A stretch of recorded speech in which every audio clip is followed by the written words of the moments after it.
आता बघूयात टॉप 9 महत्त्वाच्या बातम्या।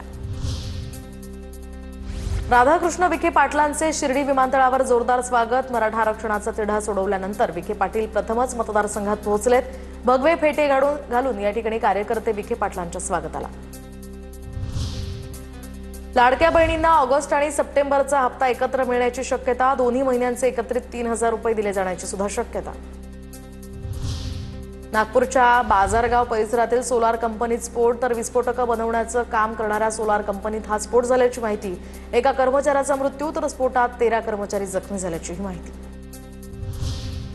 नागपुरातील सोलर कंपनी ब्लास्ट प्रकरणी बच्चू कडू आक्रमक। कंपनीच्या मालकावर गुन्हे दाखल केले नाही तर मुख्यमंत्र्यांच्या घरासमोर आंदोलन करू, बच्चू कडूंची भूमिका। अमरावतीत सुपर स्पेशालिटी हॉस्पिटलमधील डॉक्टरांचा संप। थकीत मानधनाविरोधात मागील 8 ते 10 दिवसांपासून डॉक्टर संपावर। डॉक्टरांच्या संपामुळे रुग्णालयातील शस्त्रक्रिया थांबल्या। 9 कोटी रुपयांचं मानधन शासनाकडे थकीत। कोल्हापूरच्या गोकुळ दूध संघाला आणखी एक दणका, तर गोकुळमधील घड्याळ आणि गालीच्या खरेदीच्या चौकशीसाठी लेखा परीक्षकांची नियुक्ती। चौकशी अहवाल 15 दिवसात सादर करा, पुणे विभागीय उपनिबंधक यांचे आदेश। अहिल्यानगर महानगरपालिकेची प्रारूप प्रभाग रचना जाहीर। 17 प्रभागांसाठी 68 जागांवर निवडणूक होणार, तर 4 सदस्यांचा प्रभाग असणार।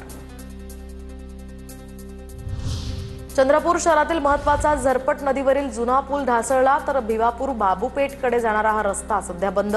पूल दुरुस्ती संदर्भात प्रशासनाकडे विनंती। भंडाऱ्याच्या पालांदूर या ठिकाणी सरपंचांच्या पुढाकारानं ग्रामीण रुग्णालयाला मिळाले ईसीजी मशीन्स। 65 गावातील रुग्णांना याचा लाभ होणार। दिवारखेडा इथल्या सरपंच गणेश हत्तीमारे यांनी प्रशासनाकडे पाठपुरावा केला होता।